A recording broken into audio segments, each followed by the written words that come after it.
Hey, welcome back to some more history. Today, we're going to talk about the Battle of Trenton.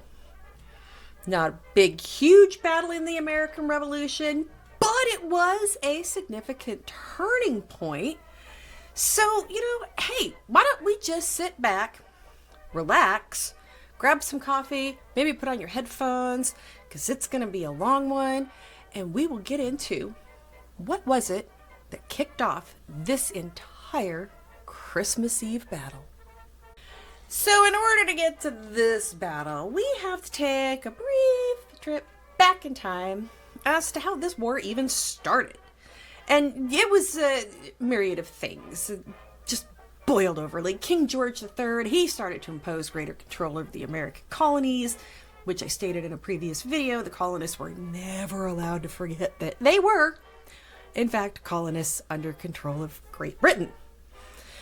But after the French and Indian War, 1754 to 1763, the British Crown made many attempts to make the colonists repay the Crown for its defense of them during this war. The colonists grew ever more resentful of the Crown's control through the ever-increasing tax acts to gain repayment for the war. The Sugar Act in 1764, the Stamp Act in 1765, the Townshend Acts in 1767, the Boston Massacre in 1770, and the Boston Tea Party in 1773. And it really was just like this powder keg of things that was ready to just at any time due to the pressure of the Crown on the colonists. The colonists believed that Parliament could, make laws, but they also believed that it was only their representatives that could tax them. And the Crown felt that Parliament had the absolute supreme authority over the colonists and therefore could tax them. The colonists formed committees of correspondence to try and find common ground with the English in order to resolve the issue, but this did not lead to any kind of success. Thomas Gage, the royal governor appointed in 1774, drafted the Coercive Acts, also the Intolerable Acts, which were intended to punish the colonists for their defiance to the king, i.e. the Boston Tea Party. Due to his acts, by April 1775, he faced threats of out-and-out rebellion. So he thought it would be best to prevent an outbreak of violence, and he ordered the seizure of all weapons and powder being stored in Concord. Whoops! There were Patriot spies who knew of this plan, and with the aid of Paul Revere and other writers, colonists in Concord were made aware of the impending British troops arriving. We kind of all know how that went, right? April 19th, 1775, shot heard around the world, started the American Revolution. It's not clear who fired the first shot, but the end result of this battle was a victory for the colonists, who actually did outnumber and outfight the British Redcoats. May 10th, 1775, came the capture of Fort Ticonderoga. This was the first offensive victory by the colonists. The capture secured a strategic passage north to Canada, while also securing a very nice little cache of artillery. June 17th, 1775 was the Battle of Bunker Hill. Colonists would lose to the British here, but it did prove that they could hold their own against the mightiest army at that time. It was also a pivotal battle that proved that there was absolutely no reconciliation between England and the colonists. July 4th, 1776, America declared its independence in Philadelphia with the adoption of the Declaration of Independence, and this did not sit right with the king. August 27th, 1776, the Battle of Brooklyn was the Revolution's biggest battle since America declared its independence from Britain. resulting in a defeat for the colonists, allowing Britain to take hold of that port. After the Battle of Brooklyn, Washington's army continued to suffer setbacks. Men were deserting in droves, and those who stayed were typically sick. And within 3 weeks, the British attacked again at Kips Bay with 5 ships and bombarded American defenses for an hour. When the forces of 4,000 British and Hessian soldiers came ashore, the Americans had fled in retreat. Then came the Great Fire of New York, the execution of Nathan Hale, all further blows to American forces. Tattered, ill, losing morale, desertions continued, and toward the end of September 1776, General Washington confessed he was wearied to death in a letter to his cousin, Lund Washington. It was throughout that September, the Continental Army had completely moved north from New York, and by October, all of New York Island was under the control of the British. Washington made a general order on October 17th. These orders included information about troop movements, regulations on behavior and cleanliness, dividing general order pouches and munitions with instructions to brigadier generals to request their share of these things. These orders were also to serve and to boost morale of the men who actually did remain. October 28th, 1776 would result in another crushing loss for the Americans at the Battle of White Plains. This battle resulted in Washington dividing his armies, leaving 7,000 troops remaining east of the Hudson under General Lee to keep the British in check and out of New England. 3,000 troops were left under the command of General Heath to guard the Hudson Highlands at Peekskill, New York. Nathaniel Greene was left to hold position with his troops to defend both Forts Washington and Lee. And this was only 2,000 or so men that was left to go with Washington across the Hudson and head to New Jersey. The desire to remain in New York to defend the forts would prove to be a miscalculation by the Continental Army. Robert Magaw, the commander of the forts, believed that they could probably hold out until December. Nathaniel Greene, well, he agreed, much to their detriment. On November 16th, 1776, General William Howe launched a 3-pronged assault when 8,000 British and Hessian troops advanced over King's Bridge, where they overran Fort Washington and captured the entire garrison of nearly 3,000 men. This was the most devastating blow for the Americans and was a defeat that was accomplished in just a matter of hours. This may not have happened had Greene and Magaw not opted to be there against the advice of Washington, who actually did want to leave New York, where they had suffered so many losses. And I know it sounds like a contradiction, but a part of him wanted to stay and defend New York, or at least what was left of it that they could defend and keep them from, further advancing into other areas, but not to be there per se. I get it. November 20th, 1776, Lieutenant General Charles Cornwallis, under orders from General Howe, crossed the Hudson River, landing north of Fort Lee, where they scaled the Palisades and advanced on Fort Lee. But, much to their surprise, the fort had been abandoned, save for about a dozen men who actually found the rum supply, and they were all just kind of a little drunk. Imagine that. But this abandonment came when Major General Nathaniel Greene heard the approaching army, knowing they would be unable to withstand the attack ordered the complete abandonment of the fort, obviously, except for, those couple dozen men that found the rum.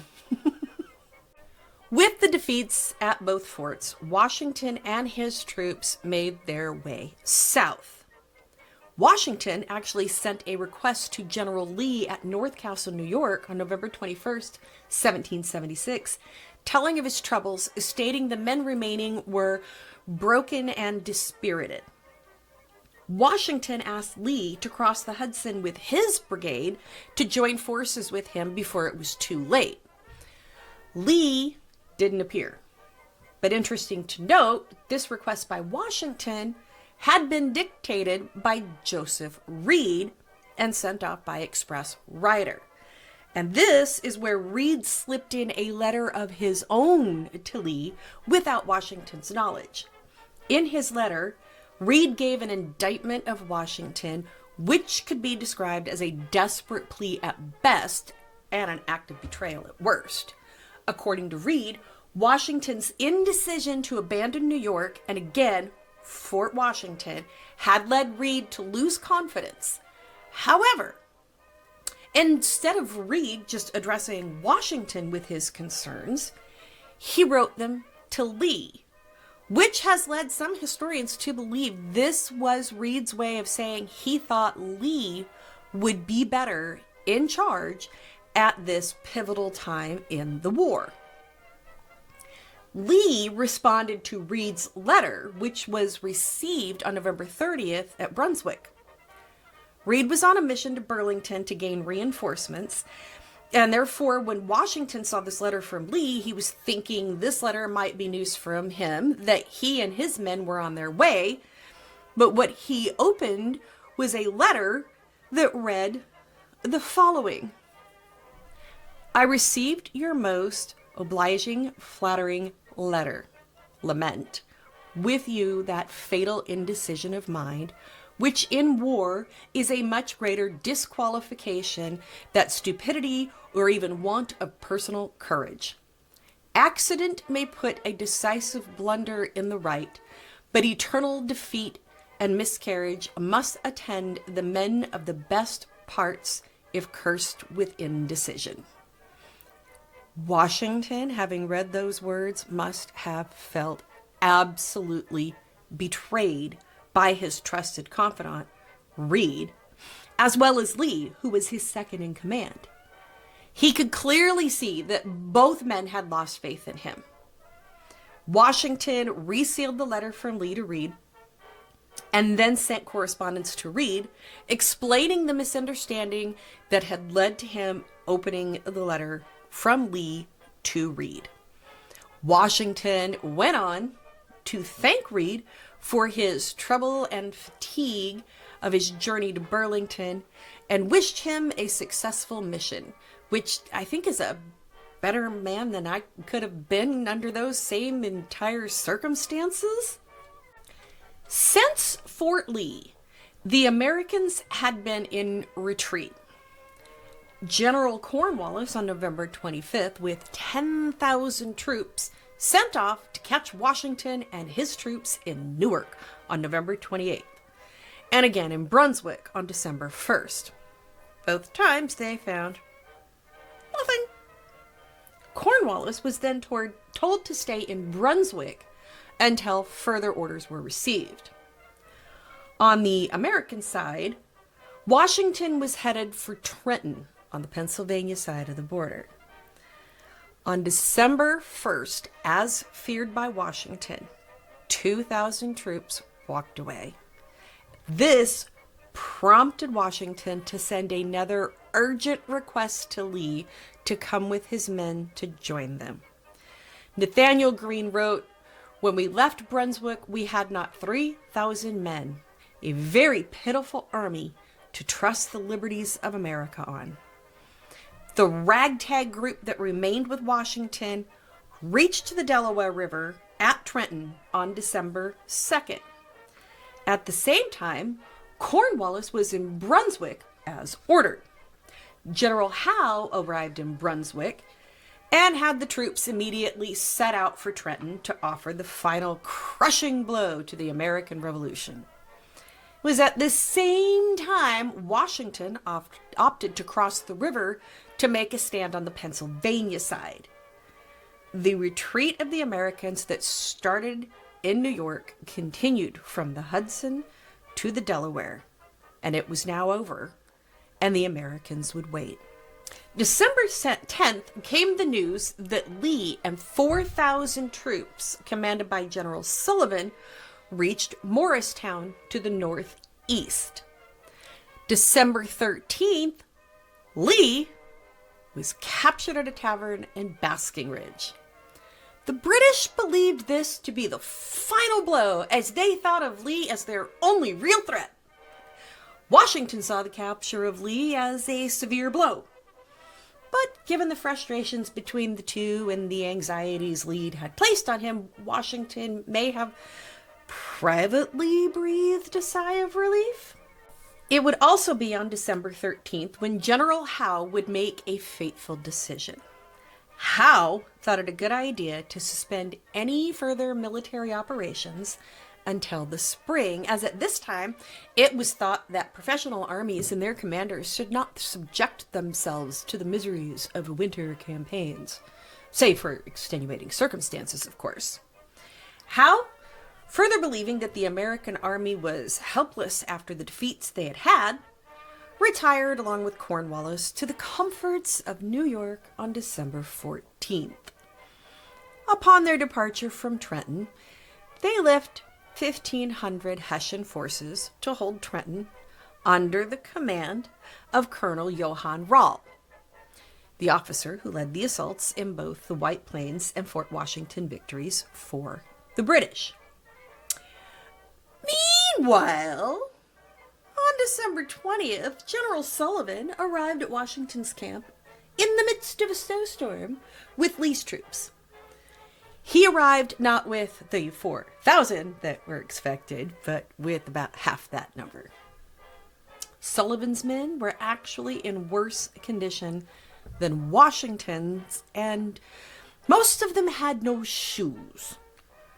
With these reinforcements, it's thought that Washington maybe had around 6,000 men that were actually fit for duty. There was no reliable intelligence about the enemy across the river.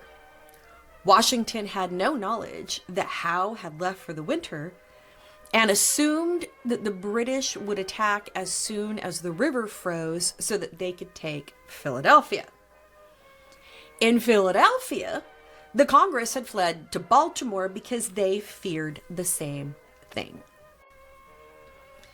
Meanwhile, downstream from Trenton and across from Burlington, New Jersey, is the town of Bristol, Pennsylvania. And here, Joseph Reed wrote a letter to Washington dated December 22nd.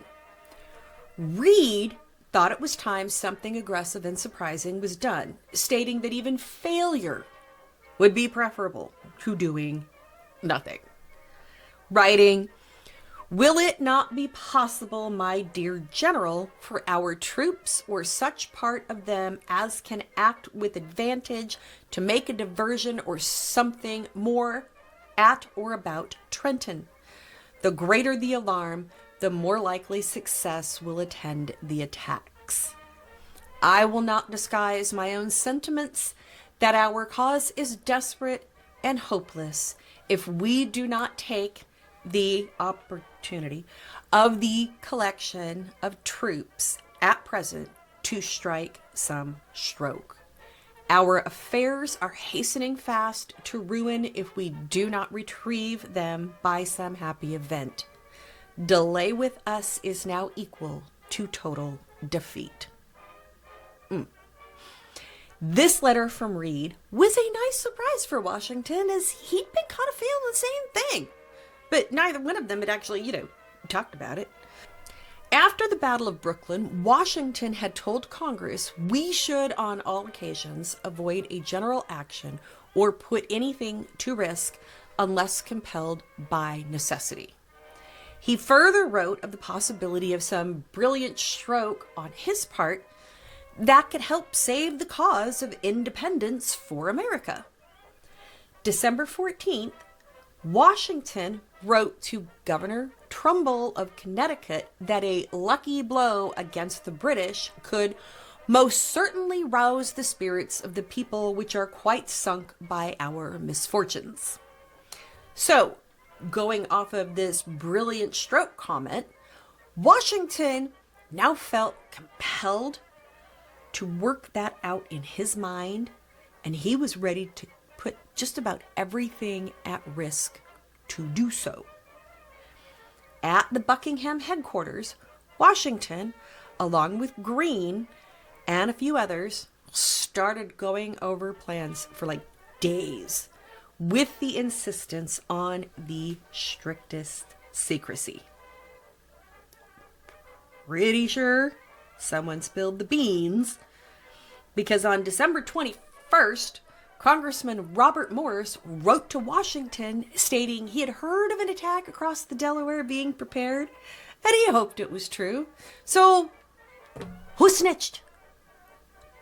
But since the secret was out, Washington wrote to Reed confirming an attack on Trenton to begin on Christmas Eve, saying, "For heaven's sake, keep this to yourself, as discovery of it may prove fatal to us. But dire necessity will, nay, must, justify an attempt." Christmas Eve, 1776, Washington called a meeting at Greene's headquarters to finalize the details. The plan was a three-pronged attack across the Delaware with a force of 1,000 Pennsylvania militia and around 500 veteran Rhode Island troops.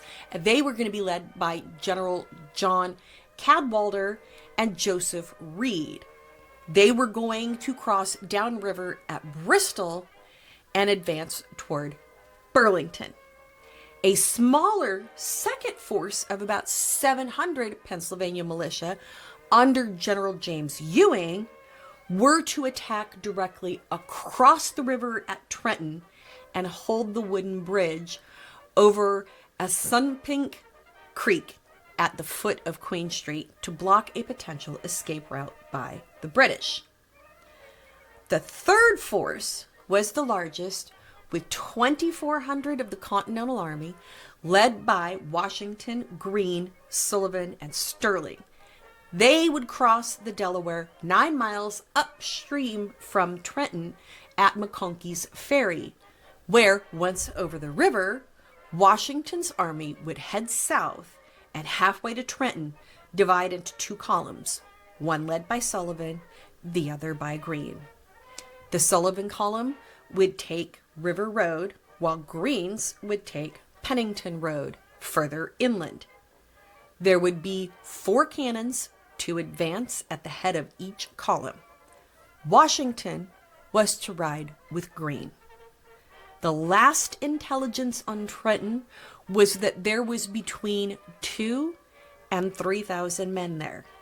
But as I said earlier, the British decided they weren't going to have a winter campaign. The crossing was set for midnight on December 25th. Marching by night, the 2 columns would arrive in Trenton by no later than 5 a.m., with the attack set to start at 6. All officers were ordered to have a white piece of paper in their hats to distinguish them. Absolute secrecy was demanded, and profound silence was to be observed. Orders read, and no man to quit his ranks on pain of death. It was that serious. Now, everything is set, and what could possibly go wrong? The weather. Christmas Day turned bad with a northeastern storm gathering. The Delaware was up and filled with broken sheets of ice. Also during that day, Reed arrived from Bristol along with Congressman Benjamin Rush, who had opted to volunteer his services during the adjournment of Congress. And it was either Rush or Reed who warned Washington that he shouldn't expect much from the militiamen under Cadwalder, which prompted Washington to write a note to Cadwalader and have Rush deliver it to him, stating, "I am determined, as the night is favorable, to cross the river and make an attack on Trenton in the morning. If you can do nothing real, at least create as great a diversion as possible." Ouch. That's some confidence for you. Near dark and in the rain, the first troops reached McConkey's Ferry, where boats waited to take the men, cannons, and horses across to Trenton. Harry Knox, a major general who had transferred 60 tons of captured British cannon from Fort Ticonderoga, was waiting for Washington and his men. Through the wind and rain, Knox's bass voice was heard yelling orders. One account said of Knox, "Had it not been for the powerful lungs and extraordinary exertions, the crossing that night would have failed." John Glover, a militiaman, and his group were to ferry the men across the river using oars and poles to get the boats across. The men, standing as close together on the boats with Washington, crossed early, watching the slow process from the New Jersey shore. When it hit, at 11 p.m., a full-blown nor'easter. Washington saw this as much the same as during the escape from Brooklyn, his other overnight river crossing with another nor'easter. This time, he viewed the storm as both a blessing and a curse. The blessing would be that the noise of the storm would cover the noise of the crossing. The curse was the thick ice on the river. It was slowing progress down during a time when time itself was of the essence. The plan to have the army across by midnight was delayed by 3 hours, and it was thought that the attack may have been called off and everyone sent back across the river, as it seemed the element of surprise would be lost. Washington had a choice: continue or abandon the plan. Washington would later say to John Hancock of the choice, "I knew well we could not reach it," Trenton, "before day was fairly broke. But as I was certain there was no making a retreat without being discovered and harassed on repassing the river, I determined to push on at all events." What Washington had no way of knowing at this decision was that the southern part of the plan was failing spectacularly. General Ewing called off his portion of the attack due to the ice in the river. In Bristol, Cadwalader and Reed had succeeded getting some of their troops across the river, but not the rest, because the ice there was higher than the crossing at McConkey's Ferry. As a result, they too called off the attack. An officer with Cadwalader wrote, "And after 2 battalions were landed, the storm increased so much that it was impossible to get the artillery over, for we had to walk 100 yards on the ice to get on shore. General Cadwalader therefore ordered the whole to retreat again, and we had to stand at least 6 hours under arms, first to cover the landing until the rest had retreated again. And by this time, the storm of wind, rain, hail, and snow with the ice was so bad that some of the infantry could not get back till the next day." So because they were unable to recross the river with their horses, Reed and another officer stayed on the New Jersey side, where they were concealed in the house of a friend. All of this left only Washington and his troops advancing forward and very behind schedule. Washington and his men marched south from McConkey's Ferry, and it was described as the most harrowing part of the night. During their march, the storm got worse. Cold, driving rain, sleet, snow, hail. Harry Knox wrote of the march that the troops pushed on with the most profound silence. The first half mile of the march was a steep uphill climb. Then it was another 2 miles where the road dropped into a ravine and crossed Jacobs Creek. Fifer John Greenwood, then 16, recalled moving no faster than a child could walk and saying, "I recollect very well that at one time when we halted on the road, I sat down on the stump of a tree and was so benumbed with cold that I wanted to go to sleep. Had I been passed unnoticed, I should have frozen to death without knowing it." 16. Fighting in the American Revolution. During the course of the march that night, 2 men would freeze to death. The men, 2,400 strong, kept together on the march for 5 miles until a little crossroad called Birmingham. This is where the army divided, Sullivan's column staying to the right on River Road, and Washington and Greene's column veered to the left on Pennington Road. Both columns reached their positions just outside of Trenton around the same time, which was a few minutes after 8 in the morning. 2 hours behind the planned schedule to give the element of surprise. Due to the storm, many of the people of the town had fled, taking as much with them as they could.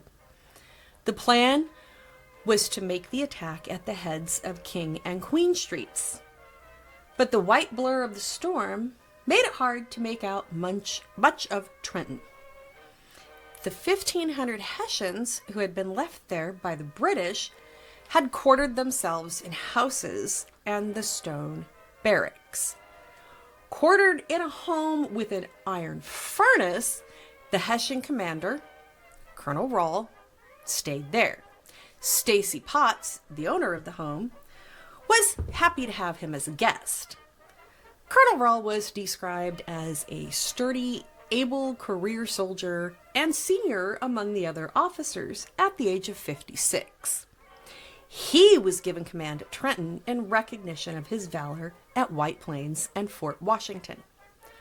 Rall spoke little to no English, and he really loathed the rebel army. He was criticized by his junior officers for being lazy, lax, indifferent to the possibility of a surprise attack. Oh, and he was a drunkard, and it said that he enjoyed a game of cards and a good drink, or more, and would relish in each to the point of absurdity. That's who you want in control. Important to keep in mind, Rall and his men had been continually harassed by rebel patrol that continued to come over the Delaware, which made him set up outposts beyond town and insisted that each night one company sleep with their muskets ready to be called. According to the men, they seemed to be called out more often than necessary, with one complaining in his diary writing, "We have not slept one night in peace since we came to this place." Rall was not the only one who was indifferent to some surprise attack, because as you recall, General Howe, he's overwintering in New York, leaving his key tactical advisor, James Grant, in overall command of the string of outposts in New Jersey. Grant was where? Brunswick, 25 miles away from Trenton. When he received certain intelligence on December 24th that the rebels were planning an attack on Trenton, he didn't see this as serious, as he did not view the rebels as equal to the attempt. Nonetheless, he alerted Rall, putting him on guard.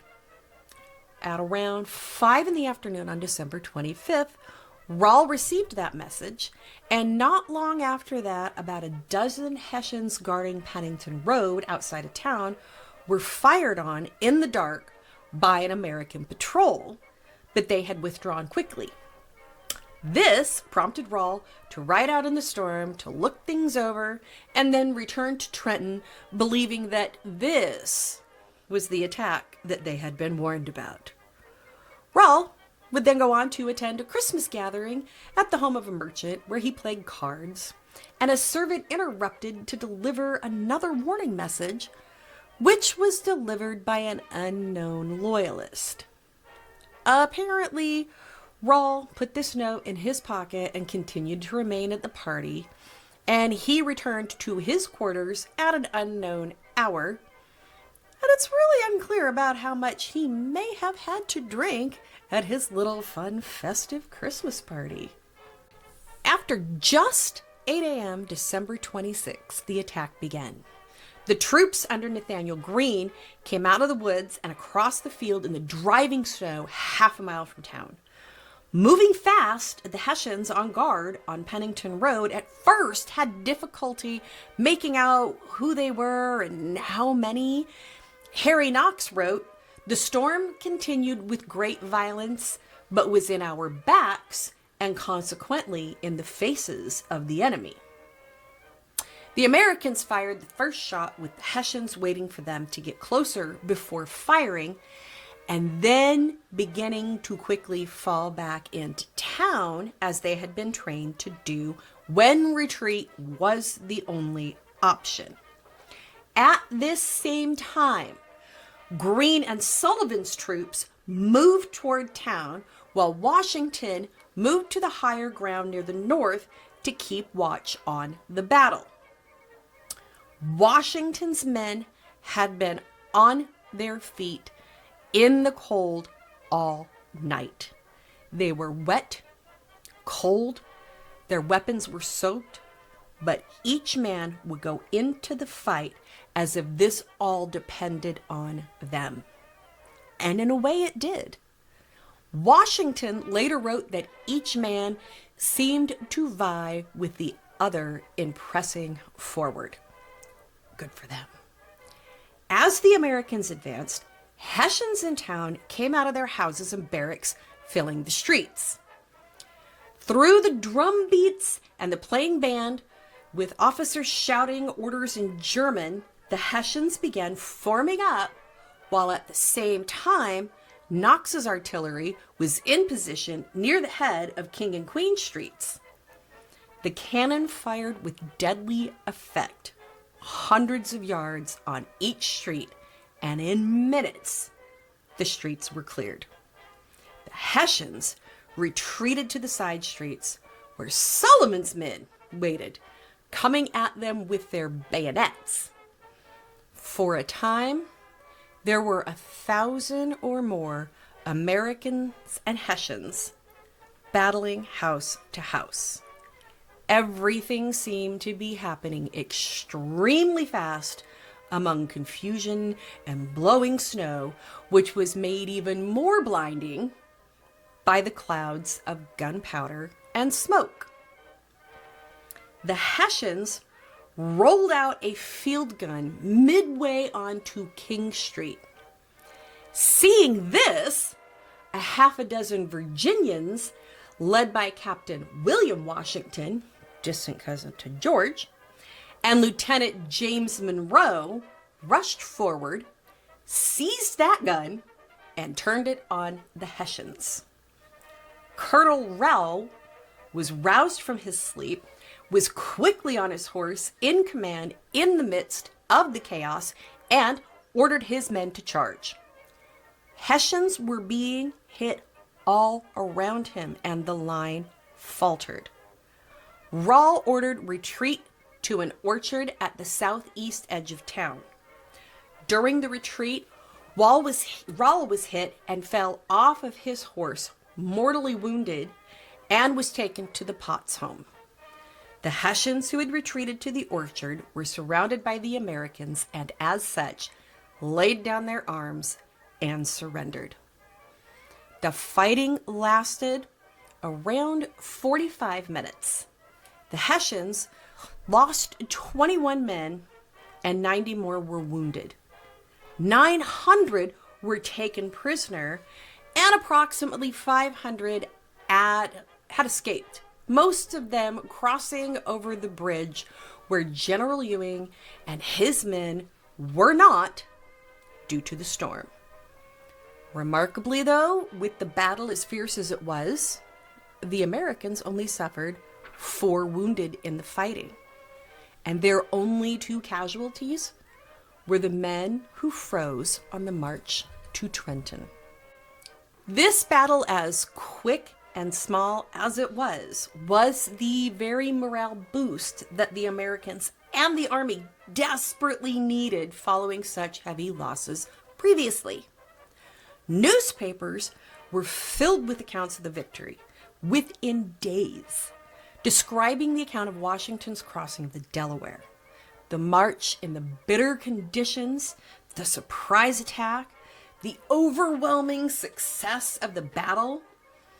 Thanks to post riders, the news of the battle traveled really quite quickly, or at least as quickly as was possible at the time.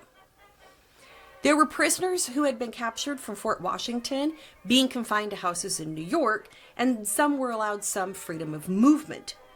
One of these was John Adlam, who learned of Trenton from the owner of a grocery store. The owner of the store pulled Adlam into the back of the room, took Adlam's hand and shook it while trembling and emotional to the point where he couldn't speak. Adlam wrote of the encounter, "I looked at him and thought him crazy or mad. But as soon as he could give utterance to his word, he says to me, 'General Washington has defeated the Hessians at Trenton this morning and has taken 900 prisoners and 6 pieces of artillery.'" At this news, Adlam ran out of the store, past the 2 British sentinels that were supposed to be guarding him, and he ran all the way back to his quarters. So, they didn't really have anything to worry about. Once he was back in his quarters, he ran to a room where other officers were sitting and told them about Washington defeating the Hessians at Trenton. Some of them thought that the news was, too good to be true, because really, regardless of their thoughts, though, the battle had been won, and it reignited the morale in the troops and in the Americans. This would give confidence to Washington as he worked to keep his army together and go after the enemy once again. On December 30th, Washington told his men that should those whose enlistment expired that day stay on another 6 months, he would give them a bounty of $10, which is just pretty good money back in 1776. Like I said at the beginning, it was going to be a longer one. Maybe it wasn't as long as I thought. But it was long. And I appreciate you hanging out with me through it all. And if you did make it through all this way, hey, how about you leave an American flag in the comments? And let me know your thoughts. Did you know all of this about the Battle of Trenton? Because I know I learned a few things that I hadn't learned while I was researching. I knew about the Delaware Crossing, the freezing conditions, the low morale among the troops, all of that. But I also then look and think about how young some of the soldiers were who fought in the American Revolution, and how much the country believed in the cause of independence from Great Britain. Now this, as we all know, was not the last battle, but it was a really, really big turning point in the war, and it was really something that was so needed for both the Army and the Americans. But let me know your thoughts down in the comments, and hey, maybe if you're not subscribed, subscribe, and if you like the video, maybe like it. And until next time, I will see you in my next video. Bye. Ticonderoga.